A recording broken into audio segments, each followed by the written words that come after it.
नमस्कार दोस्तों, मैं हूं आंचल और आप देख रहे हैं द भारत शो। तो पहली खबर से शुरुआत करते हैं। पहली खबर है मनीषा रानी को लेकर। मनीषा रानी पहुंची थी एक इवेंट में, जहां पर मीडिया ने उनसे सवाल किया कि क्या एल्विश यादव के साथ वो शो में काम करेंगे। इस पर उन्होंने क्या जवाब दिया, सुनिए। एल्विश के साथ नहीं बनाओगी वहाँ पर? एल्विश के साथ भी कर लूंगी, कौन सी बड़ी बात है।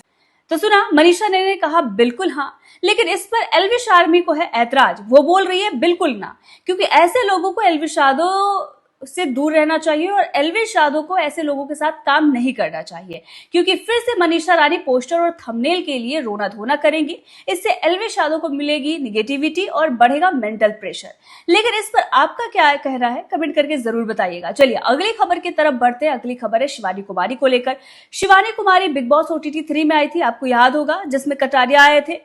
पहले तो शिवानी कुमारी का गेम किसी को पसंद नहीं आ रहा था। लोग ये कह रहे थे कि ये क्या है, क्या बनावटी चीजें लेकर वो आई है कि बस वही कहना है, वही बोलना है जो पहले बता दिया गया है। लेकिन शो खत्म होते होते उन्होंने अच्छा खेलना शुरू कर दिया, लोगों ने पसंद भी किया। लेकिन जैसे वो घर से बाहर आई तो लोगों ने उन्हें ट्रोल करना शुरू कर दिया, क्योंकि एक वीडियो उन्होंने यूट्यूब पर डाली जिसमें किसी की जान चली गई है। जनाजे की वीडियो बनाकर उन्होंने डाली। तो लोगों ने कहा कि भाई हद होती है किसी भी चीज की, मतलब किसी की जान चली गई और तुम्हारे लिए वो कंटेंट है, तुमने उसे शूट करके डाल दिया। अब उस वक्त तो शिवानी कुमारी ट्रोल हुई थी, लेकिन एक बार फिर से वो सोशल मीडिया पर ट्रोल हो रही है। लोग ये कह रहे हैं कि प्राण जाए लेकिन डॉलर नहीं जाना चाहिए। तो इस बार क्या हुआ है, चलिए आपको बताते हैं। दरअसल शिवानी कुमारी की उनकी पड़ोसियों से हो गई है जबरदस्त लड़ाई। अब इस भयंकर लड़ाई का वीडियो उन्होंने शूट करके यूट्यूब पर डाला है। अब इसीलिए उन्हें क्रिटिसाइज किया जा रहा है। चलिए आपको भी दिखाते हैं कि हुआ क्या है एक्चुअल में ड्रामा। तो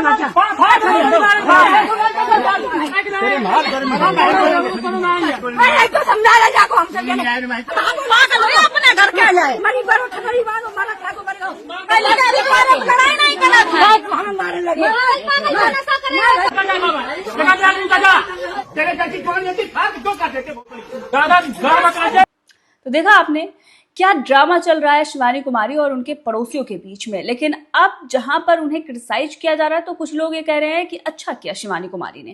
कंटेंट क्रिएटर हैं और जो भी उनके लाइफ में होता है वो दिखाती है, तो अगर लड़ाई हुई है तो लड़ाई भी दिखाएंगी। एकदम असली व्लॉगर है वो, इसीलिए ये सारी चीजें दिखा रही है। और बहुत अच्छी बात है कि उन्होंने वीडियो शूट करके डाला है, ताकि पुलिस को पता चलेगा कि कौन सही कौन गलत। लेकिन आपको क्या लगता है कि ऐसे कंटेंट डालने चाहिए या नहीं, कमेंट करके बताइएगा। चलिए आगे बढ़ते हैं और बात करते हैं चंद्रशेखर रावण की। एक पॉलिटिशियन है चंद्रशेखर रावण, जो बहुजन समाज के उत्थान की बात करते हैं। उनका ये कहना है जो दबे कुचले दलित हैं उनके लिए वो काम करेंगे। तो एक बड़े नेता बन गए हैं और चुनाव भी उन्होंने पिछली बार जीत लिया है, तो सांसद भी बन गए हैं। लेकिन अब इस पर रोहिणी नाम के एक लड़की ने गंभीर आरोप लगा दिए हैं। बताया जा रहा है कि पिछली बार भी इस लड़की ने कई गंभीर आरोप लगाए थे, लेकिन इस बार कुछ ऐसी वीडियोज भी सामने आ रही हैं जहां पर चंद्रशेखर रावण कुछ ऐसी हरकतें करते हुए नजर आ रहे हैं जो लोग पसंद नहीं कर रहे हैं। आप वीडियो में देख सकते हैं जहां पर वो हार्ट बनाते हुए नजर आ रहे हैं और दावा ये किया जा रहा है कि उन्होंने किसी लड़की को प्रेम में फंसाकर उसका इस्तेमाल किया और फिर छोड़ दिया। उस लड़की का कहना है कि चंद्रशेखर, जो अपने आप को जनता का हितैषी दिखा रहे हैं, जो जनता के हक की लड़ाई लड़ने की बात करते हैं, उन्होंने कई दलित लड़कियों को प्रेम जाल में फंसाया, उनसे अपनी शादी छिपाई और फिर प्रेम जाल में फंसाने के बाद उन्हें छोड़ दिया। तो जालसाजी का शिकार कई लड़कियां हुई हैं, जिस पर वो लगातार रोहिणी खुलासा कर रही हैं और खुद ये बता रही हैं कि उनका रिलेशन था चंद्रशेखर के साथ और उन्होंने काफी मदद भी की थी, लेकिन उसके बाद चंद्रशेखर बदल गए। बहरहाल अब इस पूरे मामले को लेकर देखते हैं कि आगे क्या होता है। लेकिन हम अगली खबर की तरफ बढ़ते हैं और अगली खबर है हिना खान और उनके बॉयफ्रेंड की एक वीडियो को लेकर। ये वीडियो आप देखिए, सोशल मीडिया पर तेजी से वायरल हो रही है और इस वीडियो को लेकर दावा यह किया जा रहा है कि अगर हिना खान का कोई मुस्लिम बॉयफ्रेंड होता तो इस तरह से इस वक्त में साथ ना देता, बल्कि किसी फ्रिज में या फिर किसी सूटकेस में मिलती। लेकिन हिंदू बॉयफ्रेंड होने की वजह से हिना खान को बहुत अच्छे से संभाल रहे हैं इस सिचुएशन में, जहां पर वो कैंसर जैसी घातक बीमारी से जूझ रही हैं, तो उनका वो ध्यान रख रहे हैं। बाकी जो वीडियो है बहुत ही खूबसूरत है, सोशल मीडिया पर तेजी से वायरल हो रहा है। इसको लेकर आपकी क्या राय है, कमेंट करके बताइएगा। चलिए अगली खबर की तरफ बढ़ते हैं और अगली खबर है आरसीबी फैन को लेकर। आरसीबी के फैन जो है वो पूरी तरह से जश्न में डूबे हुए हैं और यूं कहें तो पागल हो गए हैं। भाई 18 साल के बाद ट्रॉफी आई है और ऐसा जश्न मनाया जा रहा है। आप देखेंगे पूरे देश में जितने भी आरसीबी के फैन हैं या थोड़ा बहुत अगर आरसीबी के लिए सॉफ्ट कॉर्नर रहा या कभी आरसीबी को पसंद किया फिर बाद में ट्रॉफी ना मिलने की वजह से छोड़ दिया, लेकिन अब जब ट्रॉफी मिली है हर कोई विराट कोहली, अनुष्का और आरसीबी के लिए स्टेटस लगा रहा है, जश्न मना रहा है, पटाखे फोड़ रहा है। अब ऐसे में सड़क पर कुछ लोग जश्न मना रहे थे, पुलिस भीड़ को काबू करने पहुंचती है और एक व्यक्ति जो फोन लेकर कुछ अजीब हरकतें कर रहा था उसको डंडे से पुलिस वाला पीटता है और ये वीडियो काफी वायरल है। देखिए, तो देख रहे हैं बहुत ही ज्यादा वायरल है वीडियो और वहीं पर बताया जा रहा है कि जहां भीड़ को काबू करने के लिए पुलिस से डंडा लेकर पहुंचती है तो सारी जो आरसीबी के फैन है, जो भीड़ है, वो पुलिस वाले को गोद में उठाकर जश्न मनाना शुरू कर देती है और पुलिस वाला भी हाथ जोड़कर हंसता हुआ वहां से निकलता है। तो इस तरह का माहौल पूरे देश में देखने को मिल रहा है। वहीं पर जो लोग आरसीबी को रोस्ट करते आए हैं, ट्रोल करते आए हैं, मीम बनाते आए हैं, उनको अविनाश मिश्रा ने रोस्ट किया है। क्या कुछ कहना है उनका, चलिए सुनाते हैं, सुनिए। हाँ भाई, कुछ लोग आरसीबी सपोर्ट कर रहे थे और कुछ लोग एंटी आरसीबी थे कि कुछ भी हो जाए बस आरसीबी नहीं जीतना चाहिए। भाई आ गया स्वाद,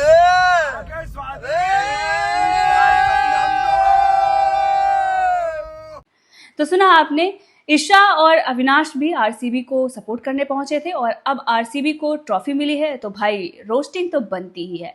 चलिए अगली खबर के बारे में बात करते हैं। अगली खबर है गौहर खान के हस्बैंड और एलविश यादव की बॉन्डिंग को लेकर। जी हाँ, एलविश यादव के रोडीज डबल क्रॉस जीतने के बाद गौहर खान के हस्बैंड जैद दरबार ने उन्हें बधाई दी है और प्यारा सा एक मैसेज उन्होंने अपनी स्टोरी पर लगाया है जो सोशल मीडिया पर वायरल हो रहा है। सुनिए। एकदम बढ़िया आदमी बैठे हैं, रोडी डबल क्रॉस के इसके डबल क्रॉस विनर।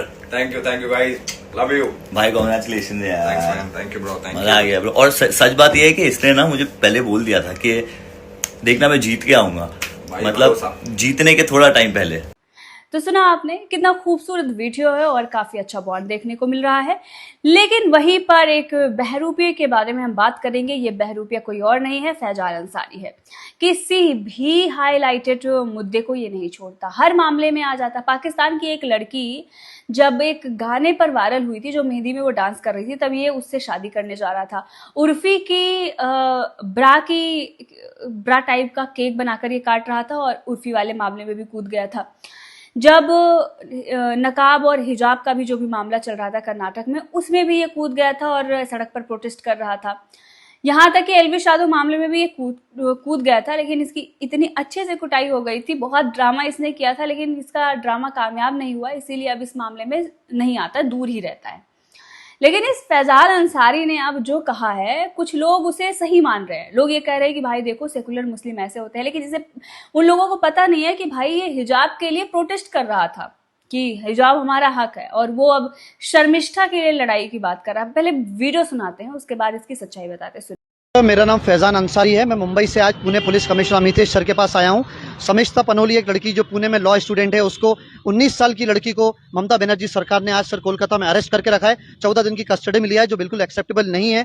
और दूसरी बात यह है कि पूरा मुस्लिम समाज उसके अगेंस्ट है, लेकिन मैं एज अ मुस्लिम उसका भाई बन के सामने आया हूं कि मैं समीक्षा का सपोर्ट करूंगा। अगर प्रॉफिट मोहम्मद के बारे में कुछ कहा है तो प्रॉफिट मोहम्मद उसको सजा देंगे, ममता बनर्जी सजा देने वाली कौन होती है सर। और मैंने सर से भी ये कहा है, कमिश्नर सर से पुणे के, कि अगर पुणे की लड़की की कोलकाता में एफआईआर हो सकती है तो ममता बनर्जी की पुणे में भी एफआईआर क्यों नहीं हो रही। इस चीज का आवाज उठाने सर आज मैं पुणे में आया हूं और जब तक यहां रहूंगा, जब तक मेरी आवाज सुनाई नहीं जाएगी, उस मासूम लड़की को उस लड़ाई में मैं आवाज उठाता रहूंगा। मैं एक मुस्लिम हूं, आज पूरा मुस्लिम उसके खिलाफ है, लेकिन मैं समक्षी पनोली के साथ खड़ा हूं सर। मैं मुस्लिम होने से पहले हिंदुस्तानी हूं, महाराष्ट्र में रहता हूं। महाराष्ट्र की बेटी पे आवाज आएगी तो हम सब कुछ भूल जाएंगे। सुन लो पूरे मुस्लिम समाज वालों, अगर फैजान अंसारी को मुस्लिम समाज से निकाल दोगे, अलग कर दोगे, उसके बाद भी मैं समक्षी पनोली वालों के सपोर्ट में खड़ा रहूंगा सर और ये लड़ाई लड़ता रहूंगा। तो सुना आपने, बस फेम पाने के लिए शर्मिष्ठा को ये सपोर्ट कर रहा है। हालांकि शर्मिष्ठा को जेल में डाला गया और किस तरह से उसके साथ एक बड़ी जालसाजी हुई है, इस पर आगे चर्चा करेंगे और बताएंगे कि कैसे उसके साथ एक गहरी पॉलिटिक्स हुई है। हालांकि जो भी शब्द उसने इस्तेमाल किया वो ठीक नहीं था, लेकिन जो भी शर्मिष्ठा के साथ हो रहा है वो गलत हो रहा है। जेल में है, बताया जा रहा है कि उसके किडनी में स्टोन है, उसे फीवर है, हाइजीन भी मेंटेन नहीं हो पा रही है जहां पर है, बहुत सारी प्रॉब्लम उसको हो रही है, लेकिन उसे जमानत नहीं मिल पा रही है। और मामला क्या था? मामला ये था कि उसने पाकिस्तानियों को जवाब दिया था, कुछ ऐसे शब्द बोल दिए कि जो नहीं बोलना चाहिए था, किसी की भावनाएं आहत हो गई। फिर उसने माफ़ी मांगी, पोस्ट भी डिलीट किया, लेकिन उसके बाद भी उसे उठाकर जेल में डाल दिया गया। तो ये दिखाता है कि पॉलिटिक्स का अगर आप शिकार हो गए ना, तो आप कुछ नहीं करेंगे, उसके बाद भी आपको जेल में डाल दिया जाएगा। तो ये शर्मिष्ठा के साथ गलत हो रहा है और हमें ज़रूरत है उसके लिए लड़ाई लड़ने की, लेकिन लड़ाई तो हम सिस्टम से ही लड़ सकते हैं और इस सिस्टम को सही करने के लिए हमें मैदान में कूदना पड़ेगा। बहरहाल अगली खबर की तरफ बढ़ते हैं और बात करते हैं एल्विश यादव के जीत से इतना गहरा धक्का प्रिंस जोकर को लगा है कि प्रिंसेस सदमे से बाहर निकल ही नहीं पा रहे हैं और लगातार वो उसी की चर्चा कर रहे हैं, उसी की बात कर रहे हैं कि देखिए मैंने बेस्ट टीम दे दी, मैंने ऐसा कर दिया, मैंने वैसा कर दिया, मुझे तो दांव पेच पता थे। भाई अगर तुम्हें इतने दांव पेच पता थे तो तुम खुद जीत लेते।